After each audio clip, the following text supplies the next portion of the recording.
Okay.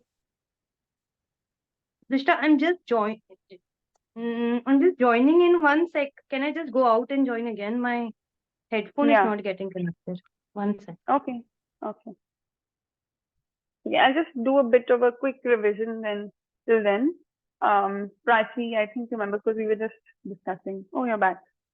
Yesterday we were talking about how justice, how we need justice, and we started out with contemplation and how to do for contemplation we need to start using the perspective of justice, and justice happens through understanding, and through understanding relationships, which leads to a flow of values, which leads to this mutual evaluation, and which leads to this mutual fulfillment. And it is mutual fulfillment itself which is justice at the end of the day. And then there was talk about how in any situation, for there to be any discord, for there to be any argument or any difference between any two people, there has to be two different points of view. There has to be two different sides, or at least more than one, for there to be any discord. And so that can be resolved if even one is able to see the larger picture. This discord can evaporate. And then you think some people have also asked, how can we have justice in situations where there are criminals or where people have committed crimes or committed mistakes? And he said people have been committing crimes and mistakes simply because no one was able to help them understand. So if had they understood, they would not be committing crimes or committing mistakes. And who will be the ones who help people understand? It will be the educational institutions who help people understand and become knowledgeable. And such educational institutions would have to be such that they are filled with people who are, evidencing their justice. So they have to have the capability and the capacity to provide justice. Only then will they be able to educate anyone in the same. So that is the basic requirement for people who are part of educational institutions. And another point which was raised was that there is this talk of privatization of education, or um, the governmental regulation or government education, or monopolization of education, or the multiplication of educational institutions. And he said all of these kinds of discourses are besides the point. Actually, they all miss the point. And educational institutions have to be run and have to be by guardians. And guardians is the word I'm using to translate abhibhavak, which is basically like parents or parent-like figures of parents. So it will have to be such people, parents or parent-like figures of children who wish to educate their children, who have to come together, and basically that when they come together for the education of their children and develop a system around it, that is what an educational system would be. And such parents or such guardians would have to be people who are capable of providing justice. So we had reached there, and then there was this discussion about um, how would, in a case where there are two children. I think Prachi, you had asked, no? So why don't you only ask again? Okay. So basically, I was saying that justice has to be mediated. It can't be given, decided that I have given you the decision. Now, in case there are two children fighting over a toy or anything, now how in that situation uh, you do justice as an adult without imposing your decision? So we were discussing that, and then Rishta said that Pashwa Didi brought in some very real examples of it. Sorry. So Yeah. yeah. So, Pashavi, could you catch that? Yes, yes. So with us, I think what we did is like, so say the kids were even when they were very young, if they were fighting say over a toy, like one was playing with the toy and the other was wanting to play with the same toy, and was finding it hard to wait. I think what we basically did is we understood both sides, so we understood, like you tell the child who's finding it hard to wait, it's like you can say that, yeah, I can see that you really want to play with that toy, and it's really hard to wait because that toy, playing with that toy seems so exciting, just in simple ways that the child can understand. And so the child feels that actually his feeling is justified, it's validated. You're understanding why he's impatient, why he wants the toy, right? So we just understood his side, then we understood the other child's side, saying, because the other child would then have his say, and he would say, but I really want to play with this toy. And then you would just say that, yes, I can understand that it's really a fun toy to play with, and you're really enjoying playing with it. You don't want to give that fun up right now. You want to carry on playing with it for some more time. So basically, both sides were understood. And by understanding them, I feel like several things happen. One is that the child doesn't get defensive because they're being understood. So they all automatically start relaxing a little bit. Two is like, I think if you try and impose like some sort of compromise, even if it's a small compromise, then you're not bringing justice to that relationship, with the child. So you're also like, by not imposing, you're also modeling or exhibiting justice in the way that you're dealing with this, right? So I feel that kind of is felt, even if it's not understood in terms of like how we're talking about it, but they can feel that you're not trying to force anyone. And they can also hear that they can hear the other child's story also when the other child is telling you, right? Because you ask both children, and both children will say as much as they need to say. You let them finish, and the other one wants to talk. You say, yeah, wait a second, you can have your turn. And then he talks, and the other one can talk again. And, so they keep talking till they're finished saying everything they want to express. And so you've heard them fully. They've had a chance to understand, to hear each other fully without having to do anything about it. And also they get to hear themselves through your words when you're saying that, I know you can't wait, or you hear the other person being understood. So I think it's like a three-way thing where everyone is getting a chance to understand each other in a peaceful thing without any solution being offered or any imposition being made. And we felt like, I really found like it was like magic, actually. Like whenever they'd finished saying everything and they kind of felt relaxed, then there'd be a little silence, and then both of them on their own would say, okay, I let me play for 2 more minutes and I'll give it to you. And the child would say, okay, I'll do this other thing for a few more minutes. So they would both come to a compromise, and both were then happy because they'd owned that compromise. They had made that decision. So there was no imposition. There was no disrespect. So I felt that was like real justice, where, nobody is forcing anyone else, but you give a space for a solution to come forward, which I think actually all kids do want to find a solution. And I think also by being heard, they get less, when you're being forced to give up something that you don't want to give up, you're not ready to give up, you start dig your heels in, and you want to hold on to that even more. It becomes like a zid. And even if it's not so important to you to hold on to that thing, but when you're not given any pressure, then the hold of that toy, or the impatience of having to wait, it gets less, actually. And so when that gets less, when the emotional charge is less, then you also have more space to consider another perspective and to move from that position. So I feel like, this is just like a quick summary. I don't know if that is helpful or not, but I felt it always worked. It just always worked. And I was like really amazed at myself how how it really works so well. It's so heartening to hear these things. And Parsha, does it also leads to a place where child then gradually even learn resolving when second time such situation occurs, or third time or fourth time, on their own, like rather without mediation? Like what is that cycle when they become so capable of resolving it without even mediator? Yes, for sure they do, actually. And in fact, I almost never intervened unless they asked me to. I would let them go through this process of saying, well, I don't want to wait, and give it to me, and it's been 5 minutes, and whatever. I would let them say whatever they wanted. They only came to me when they were like couldn't figure it out, and then I helped to create that space, understanding and listening for both. And even as they get older, even now, if they have some disagreement and I'm hearing them having a disagreement, I just wait, and they figure it out through the same process. They give some space, they tell each other what they like. They may not like to hear it, then they wait, and they come to some understanding themselves. So I think they're very good at it now, actually, just figuring out a way to reach a compromise that they're both happy with. And they're also good at doing it with younger kids or with their friends and stuff. I think it's a skill that you will learn, and you can also then help to offer to other people.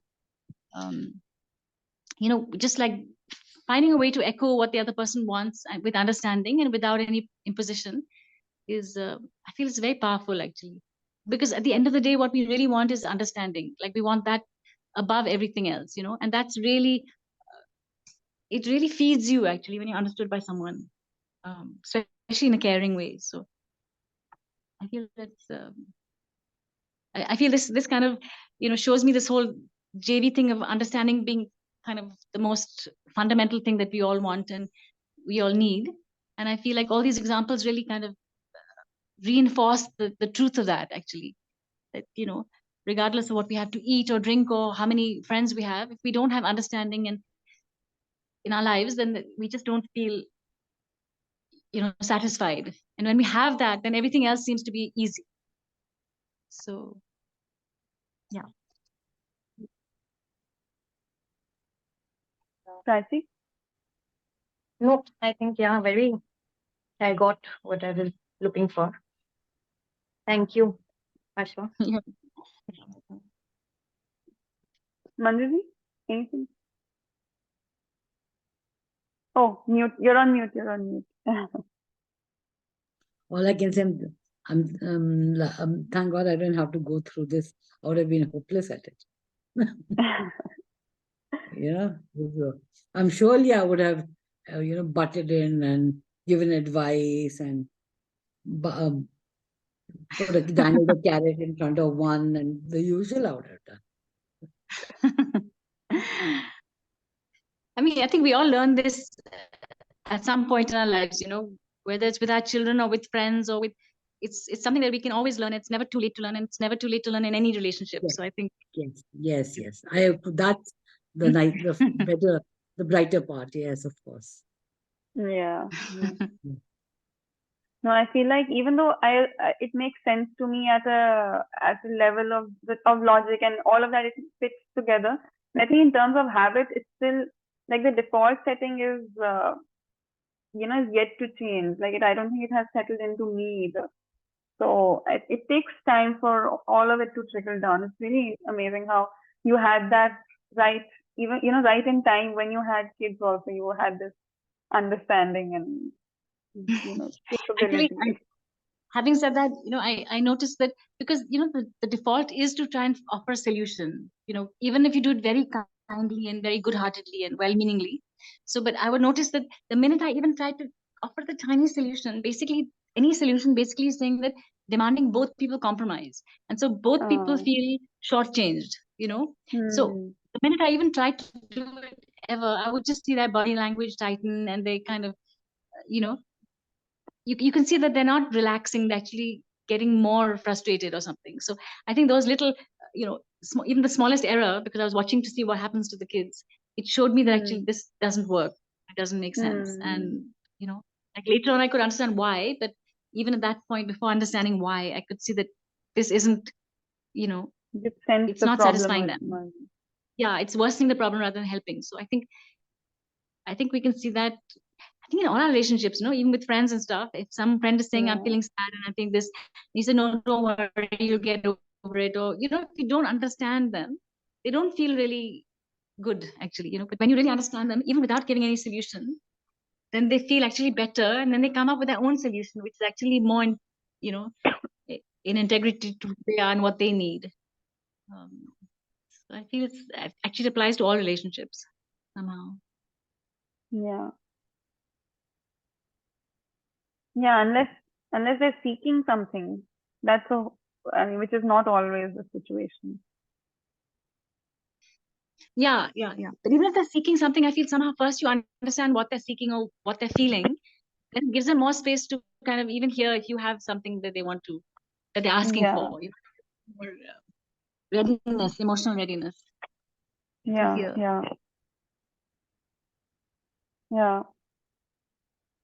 And I feel because they went through this throughout their childhood, I suppose it's also prevented any sense of antagonism. Often with siblings, what can happen is that, or with children, if they've had lots of situations where they've had to compromise because of each other, then there can be an underlying sense of antagonism that builds up, so that when a situation like that emerges, they're already kind of wary. Oh, now we'll have to, do something in which it is one or the other, or because of the other person, I will have to do something that kind of reduces my priority or my whatever pleasure. And so I think that is a major reason where this contrast and comparison among siblings can also come up. And if that situation has been avoided through childhood, I think it would also lead to a more trusting relationship between the siblings, I suppose. Yeah, where even if a conflict now were to arise in which they haven't figured out how to solve it as yet, they still have the faith that it can be solved. They have that experience that it can be solved, and it doesn't have to be us one versus the other. Yeah. No, it's true. And then there's a basic trust that they both care about each other and they want to solve it. That is there. That no one is trying to get the better of somebody else, because that often happens in kind of comparative or competitive kind of things. There's a kind of feeling that someone is trying to get the better of me. So I mean, they might have it on the tennis court or something, but in general life, they don't feel the other is trying to get the better of them. So that trust already allows create space to work towards the solution, because they both want to be happy together, because that's what makes them feel the best. Yeah. And they've seen that it happens also. Yeah, exactly. Yeah. One more thing which came up to my mind here is I don't know, like with some of my children at Pitara, I have seen that, and I also met them very old, so I don't know what is the background. So maybe it will not happen. Like there must be a lot of background to it, but there are sometimes they're not even in a state to listen. Like for example, there's a toy, they run away with it. Now the other child who wants it can keep crying. Like this I have seen happening, and but so do you think that has happened because they are used, there's a lot of past to it of bad treatment, or it can happen in fresh also, and that child is not in a mood to talk or listen, someone who has the power to, right now I don't want to get in the conversation, I have what I want and I'm just going away. I don't know for sure, but I feel like most children will have some background of feeling they have to defend their position, because they're not going to be met with fairness or understanding or justice. So I think they're defending, like most of us. I mean, whatever protective mechanisms we have in our lives, generally, they all stem from a place of wanting to protect ourselves, because we don't trust that this need will be met safely, and justly. I feel like I can see that everywhere in all relationships and all people, that we only defend things that where we don't feel safe, right? Secure. Yeah. Exactly. So, but even if, like, say the child runs off with the toy and you can't do anything, you're not going to chase that child necessarily, but the other child is crying. I think even if the child is crying and you can say that, actually I can see that you're really disappointed because the other child has run off with the toy and you really wanted it, or you don't feel it's fair or whatever. If you meet that with understanding, even that helps. I think it helps the child to, one, to calm down, and two, to realize that, even if somebody else does something to you that's not fair, you don't have to, it doesn't have to scar you or make you, you don't make a drama out of it, that, oh, you can't, like, you can cope with this. Like, even a child can cope with disappointment very strongly and very capably. So, I think sometimes even that child can be met in his sadness or frustration or tears. And I think even that is very powerful, because the child realizes that, okay, I'm going through this strong emotion, but the person who I care about, or who's my guardian or my teacher or my parent, whoever it is relaxed, they're kind, they're not angry with me, they're not shaming me, they're not worried for me, they're not doubting that I can deal with this. I think all these are very powerful messages also, because actually we will have some things that are in our lives that are disappointing. But I think when we deal with the child in a kind of balanced way, then we give him the message that actually he is able to deal with it. And, if there's nothing very bad or difficult about it, So I feel it creates some sort of strength in them as well. Does that make sense? Yeah. Yeah, it's like you're seeing them, but also mediating that emotion that you're seeing. And it's like, it's kind of, you're seeing how they're feeling, and yet not, maybe, if there's in a super low mode, you're not turning into someone who's joining them in that super low mode. You're just seeing that they're in that super low mode and accepting, and also kind of mediating how you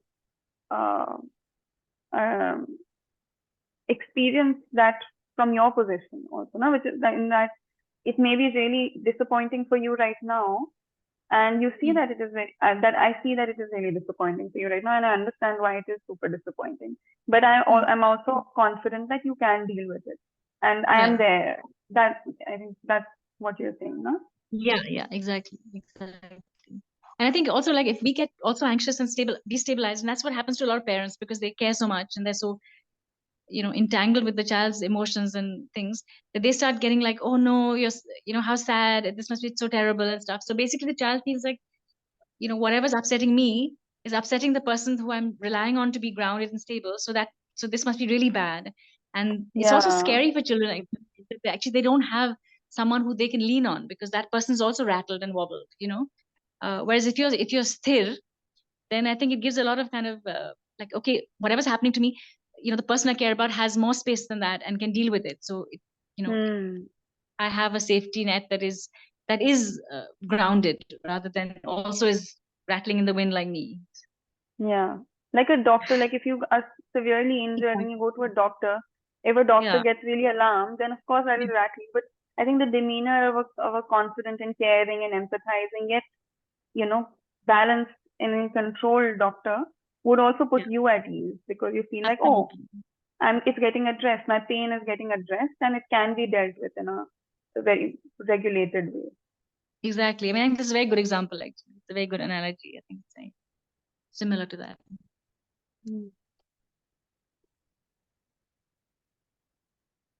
Okay. That's I think very useful, and when just visualizing how this could play out. I mean, so accessible even around us today, and it's just something that is what we need to work on building towards and building on. Yeah, absolutely. And this is something we can experiment and play with in all our relationships, wherever there's kind of struggle and unhappiness or any sort of injustice, we can kind of, how do we bring justice to these situations, or something that's kind of, that we're all learning, and we can all carry on learning, how to refine that and to build that. Because actually most of us don't experience a just system of being treated, right? From kids, there's always like, you either punish or you praise, or you try and make someone compromise before they're ready to. So all these are the templates we've learned and not felt good about them. So it's a learning for us all, no? Yes, even though you don't have to be you don't need to train a child or anything. These things remind you of your past, and say, okay, it was that way. That makes it. You can put two and two together now. Exactly. Yeah. No, absolutely. In fact, I learned all my stuff about parenting from remembering how I felt as a child. That this didn't feel good. This didn't feel fair. This was embarrassing. This made me feel stupid. And that's what actually helped me to understand that this is not what I want to do. So then I have to find a different way, So that was my guide, actually, in many ways. Another takeaway from this conversation for me is that if you're too worried and you show your worry, that part makes a person feel you don't trust that person to be able to handle it. Right. That person might get such a message, which you just mentioned. And that is new. That is a new thought for me. I never thought of it that way. Yeah.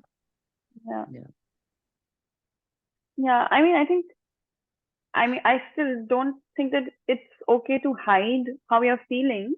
I think what it draws my attention to is that if I am worried and if I'm getting agitated by someone's plight, that means even I haven't figured out the solution. Like, I don't know how to deal with it, actually.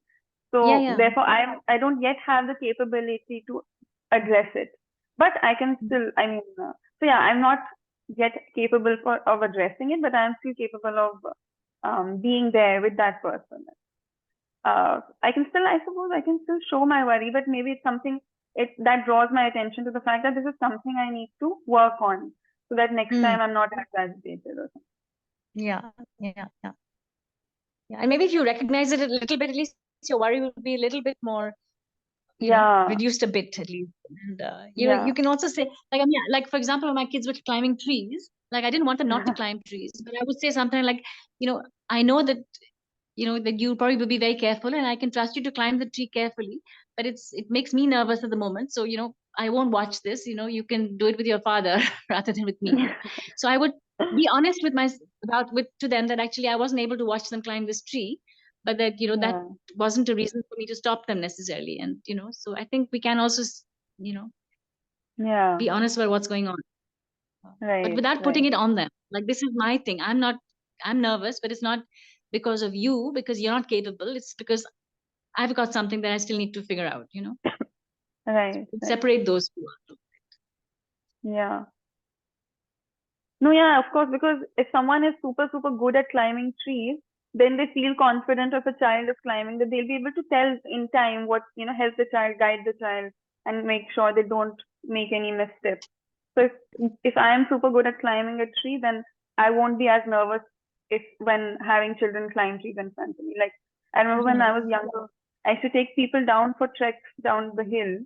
And initially, of course, when I was even younger than that, I used to feel nervous, like, how could I take children down? Because things can get precarious and can get a bit tricky at times and dangerous, because there are slopes and parts can be slippery and all. But I think the better I got at climbing hills and walking around these different landscapes, I became more confident that I could take people also, because then I could guide them in the right way, see what mistakes they were about to make, help them. Then you have that confidence that doesn't make you nervous even for someone else. So I think that's like a physical, like tree climbing or mountain climbing are these physical examples of things that can happen even in our emotional relationship world. So like, if I don't know how to deal with, say, a tricky relationship, then someone else going and doing that would make me nervous because I don't know how to deal with it. Yeah, exactly. Yeah, I mean, you've got short legs like mine. You know what tree climbing is.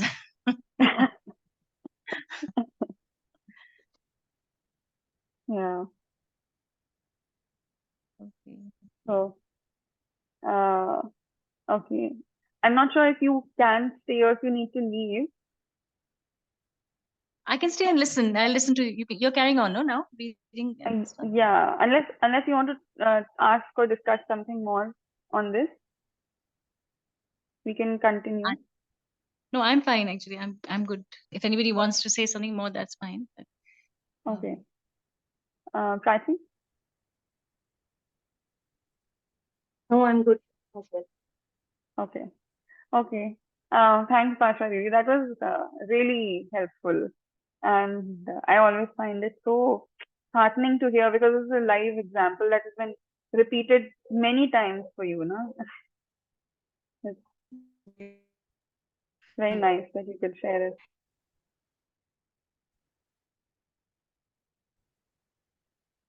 Okay, so then I'll resume from where we paused.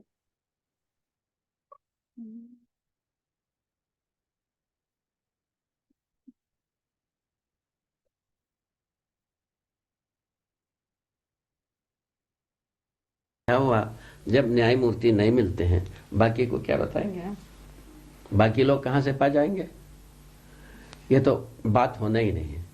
इसी विधि से हम न्याय के बारे में एक अच्छी ढंग से अपना अधिकार को बना लेना, हमारा क्या मतलब है? हम समझदार हुए। इससे क्या क्या फायदा हो गया? Covered this yesterday, that we don't find anyone who understands justice. We don't find them in the highest court of justice. We don't find them in the judiciary. So naturally, we don't find them among the lay people. And therefore, we must work towards developing an authority over justice for ourselves. And what would that mean? It would mean that we must understand. We've already covered this yesterday. परिवार में हम जीने योग्य हो गए. And what would understanding mean? This would mean that we've become capable of living in a family. So he's saying before this, we are not even capable of living in a family. Before we understand justice, we are incapable of living in families. समझदार होते ही समझदार व्यक्तियों का बीच में हम जीने योग्य हो गए. As soon as we become knowledgeable, as soon as we understand, we become capable of living among people who have understanding. बहुत सामान्य बात है. This is a very simple thing to understand. वही क्या सबके बीच में जीता नहीं क्या पूछा जाए तो यही निकलता है, न्याय नहीं तो क्या जीना हो. So we can also put a question on this saying, so what are we doing right now? If we're not living among other people, then what are we doing right now? So the answer to that would be, if there is no justice, then what is this sort of living anyway? This is no living. Actually, we were just covering how he's saying, we need to develop an authority over justice for ourselves. And how does that happen? That happens through understanding. And as soon as we understand, we become capable of living in a family. That is what happens upon understanding justice. So before that, we are incapable of living in a family. And what that means is, as soon as we've become knowledgeable, we become capable of living among knowledgeable people. And when people ask, then what is it that we're doing right now? Are we not living with other people?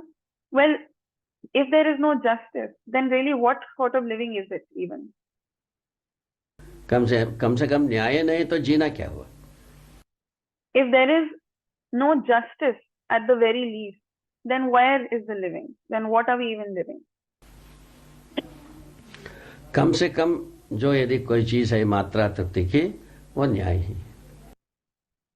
If there is anything, any minimum point of fulfillment, then that is justice. ठीक है. तो न्याय समझदारी के आधार पर ही आता है. समझदारी जीवन और अस्तित्व को समझने के आधार पर ही आता है. Okay, so justice can come only on the basis of understanding, and understanding comes only through understanding the Jeevan and understanding existence. उसका प्रमाण मानवतापूर्ण आचरण ही है. मानवतापूर्ण आचरण में न्याय होता है और कुछ अन्याय होते ही नहीं.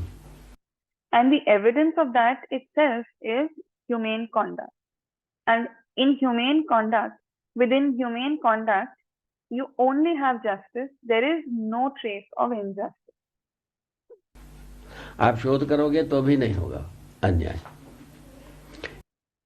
Even if you research, or even if you even if you were to research it, you will not be able to do any sort of injustice in humane conduct. ये इस प्रकार की स्थिति बनी हुई है. ये चिंतन की बात इस ढंग.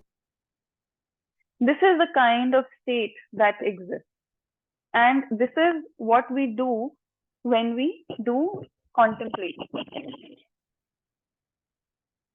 से हुआ तो चिंतन के साथ ये पूरा का पूरा 6 क्रियाएं पूरा हो जाते हैं.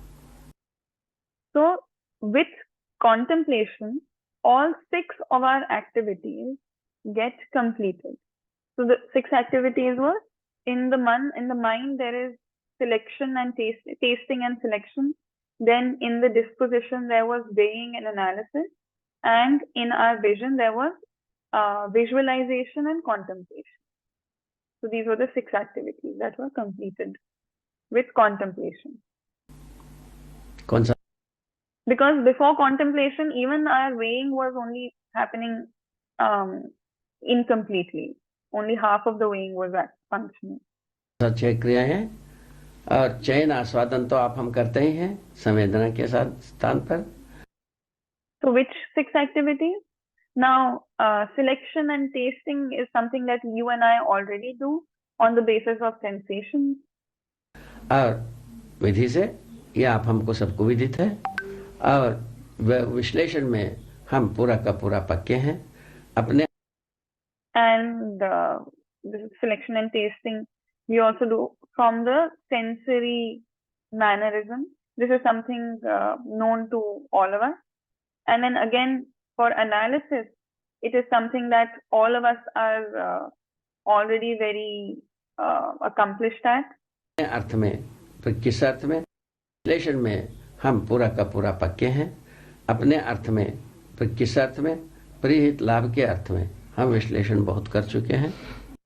But in which context we have done a whole lot of analysis in the context of or for preferences, health, and profit.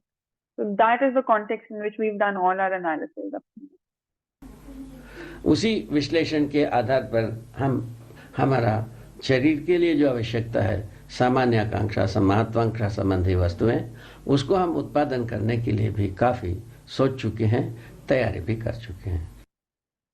And through such analysis itself, we have identified and thought a lot about all the utilities that we require for our body, all these all of our basic aspirations and our enterprisal aspirations. We have already used our analysis to think about these and attain all of these.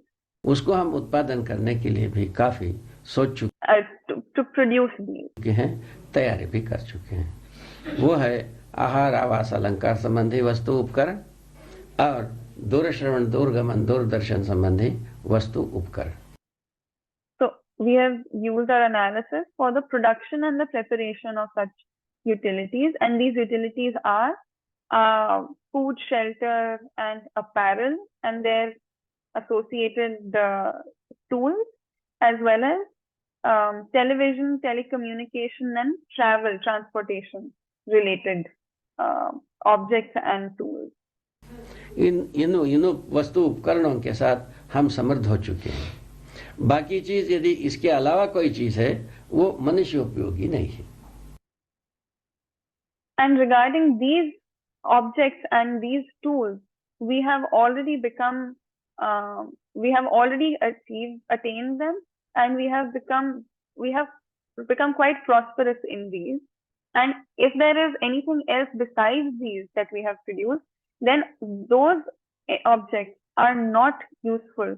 They are not useful to humans. They are not meant for humans. बाकी चीज यदि इसके अलावा कोई चीज है, वो मनुष्य उपयोगी नहीं है. If there are any other objects other than this, then those are not human utilizable or of human utility. जैसा बम बनाना, बारूद बनाना, युद्ध के लिए सामग्री तैयार करना. Such as production of bombs, production of gunpowder, and all the paraphernalia around war.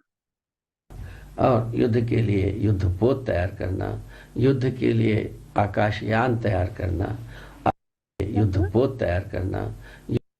युद्धपोत तैयार करना? I'm not sure what that is. Cannons or something like that? Here again. So, युद्ध के लिए युद्धपोत तैयार करना. युद्ध के लिए सामग्री तैयार करना और युद्ध के लिए युद्धपोत तैयार करना, युद्ध के लिए आकाशयान तैयार करना. But I suppose we get what he's talking about. So all these things that are not of human utility are things that we've done, such as developing all the paraphernalia for war, developing, I think he says soap, but it sounded more like force, or producing cannons for war, or producing all these aircraft for war. और उसके लिए दूर मार missile तैयार करना, समीप मार missile तैयार करना. And preparing these short range and far range missiles for war. मध्यम मार्गी, मध्यम दूर, medium range मिसाइलों को तैयार करना. ये सब तो भाई लोगों ने कर ही चुका है. All of these things our brothers have already prepared.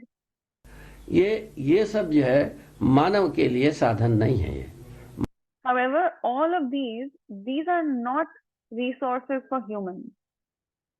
मानव साधन के अर्थ में नहीं होती है. इसके विपरीत इसकी निरर्थकता और इसकी माने एक प्रकार के बर्बादी का आसार ये सिद्ध हो जाता है. These are not meaningful for human use. In contrast, it is quite the opposite. That is, they are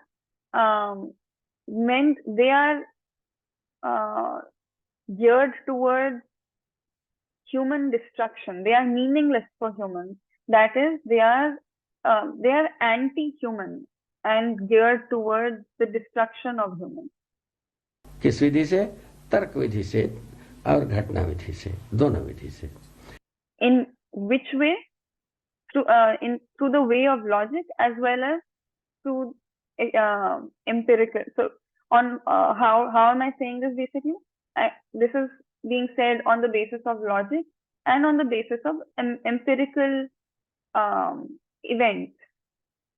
और ये जो सिद्ध होता है तात्विक विधि से, व्यवहार विधि से, तर्क विधि से, तीनों विधि से मनुष्य का उपयोग सिद्ध होता है.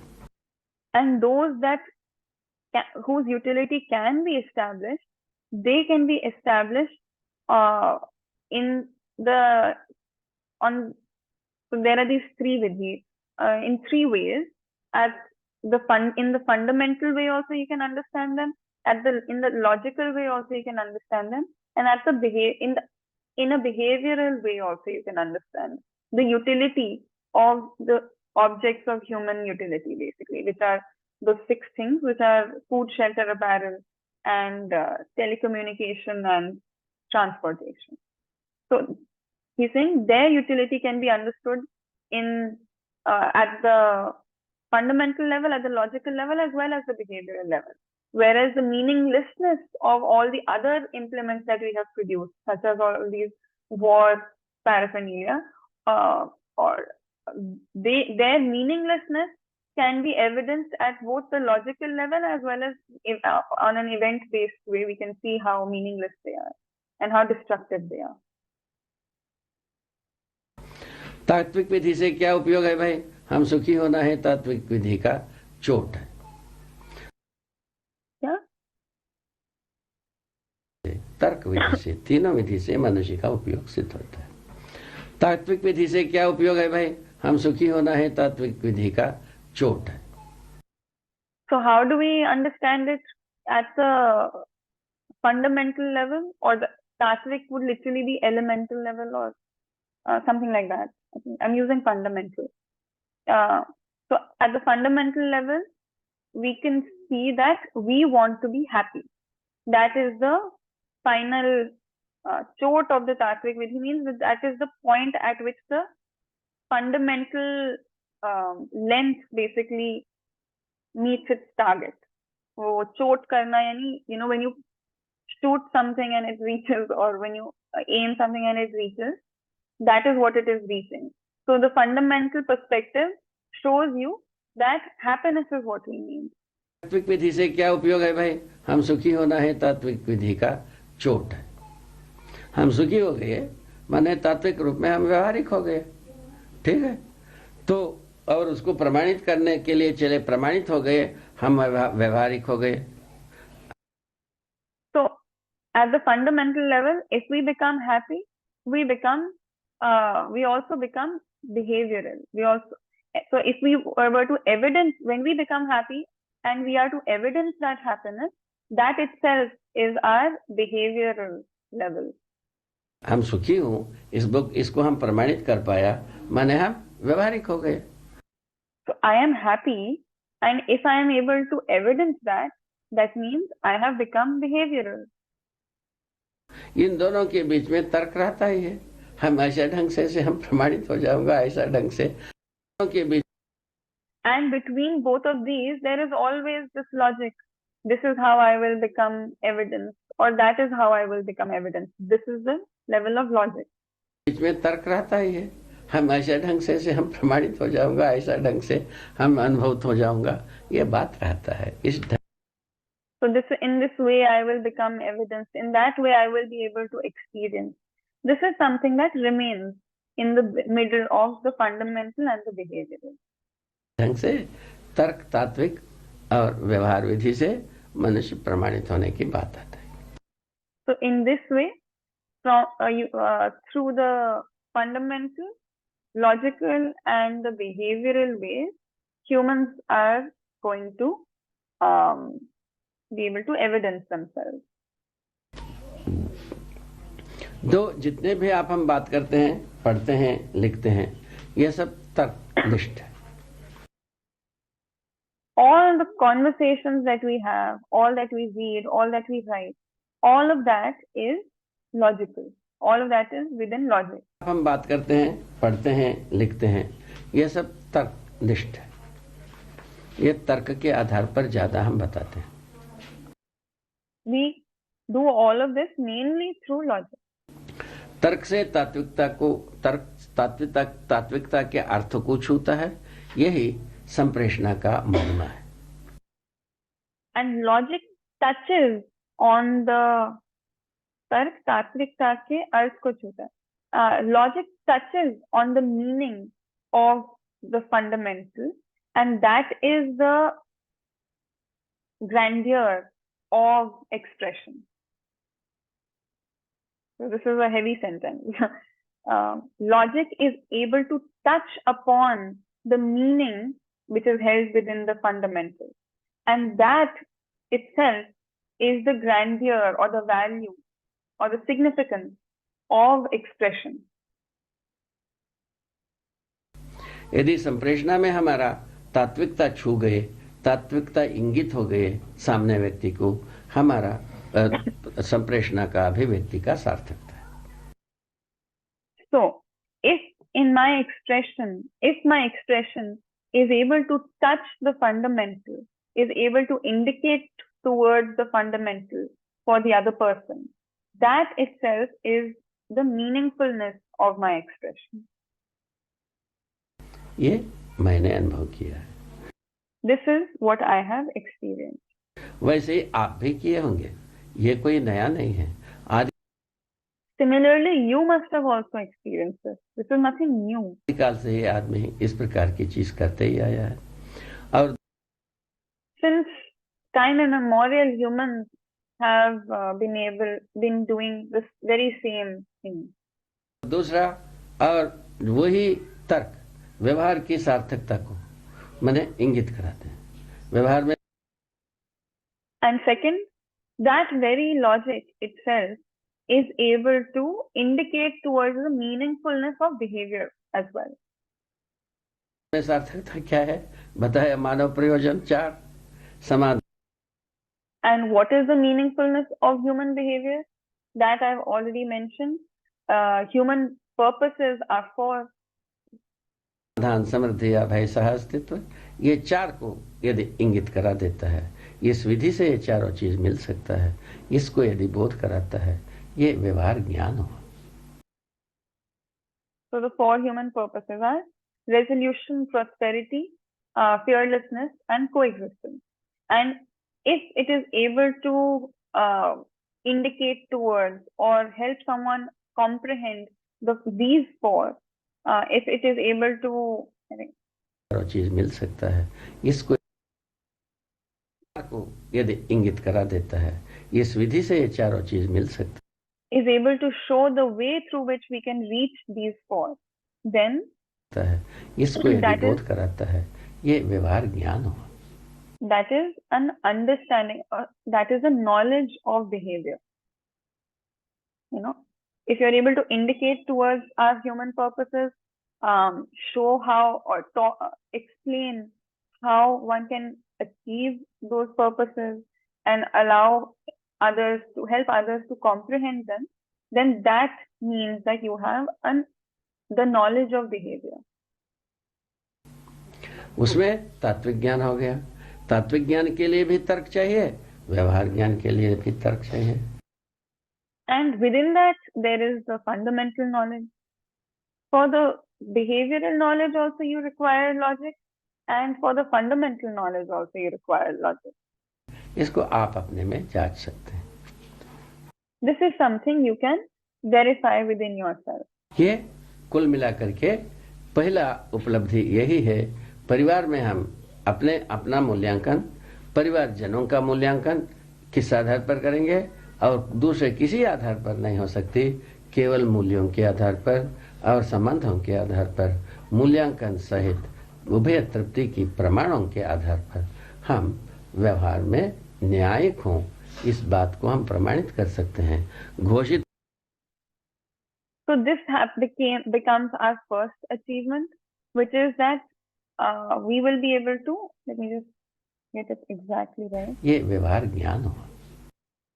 ये व्यवहार ज्ञान के लिए भी तर्क से है, इसको आप अपने में जांच सकते हैं। ये कुल मिलाकर के पहला उपलब्धि यही है, परिवार में हम अपना मूल्यांकन, परिवारजनों का मूल्यांकन। So altogether, this is our first achievement, that in the family you will be able to evaluate yourself, evaluate your family members. मूल्यांकन किस आधार पर करेंगे? And on which basis will you evaluate? और दूसरे किसी आधार पर नहीं हो सकती, केवल मूल्यों के आधार पर और संबंधों के आधार पर मूल्यांकन सहित। It cannot be done on any other basis except on the basis of values, on the basis of relationships. उभय तृप्ति की प्रमाणों के आधार पर हम on the basis of the evidences of mutual fulfillment. व्यवहार में न्यायिक हों, इस बात को हम प्रमाणित कर सकते हैं। That we be just in our behaviors. Are we able to evidence that in our behavior? घोषित कर सकते हैं, सत्यापित कर सकते हैं। Are we able to declare that? Are we able to, I think Ghoshit is announce that. Are we able to declare that? These are the basis on which we will be able to evaluate within the family. So that is going to be our first achievement. Yeah, that's the end of this video, and it's also 7:30. So anything? Not now for me, Drishta, but it was quite heavy towards the end, especially. So I'm gonna listen to original and the recording tomorrow once. Then there might be few things, because I think it was pretty heavy and my focus was also a little low today. So Okay, both yeah. contributed. So yes. Yeah. Okay. Manji, anything? No. Okay. It's all going to practice. Yeah. So yeah, he's saying the first step is Understanding practice. yeah. And understanding of what also. What are we understanding these three things and practicing justice, understanding these three things for justice. So it keeps drawing our attention back to the syllabus, the content of understanding and our objectives. It's very true, if you don't feel there's justice and you don't feel this is not fair, that is, or whatever, it's a very annoying understatement, but it can affect you. No, we're exactly. a family of 5 children, no? Put off the recording. We're a family of 5 kids. So, and a very mother who probably also never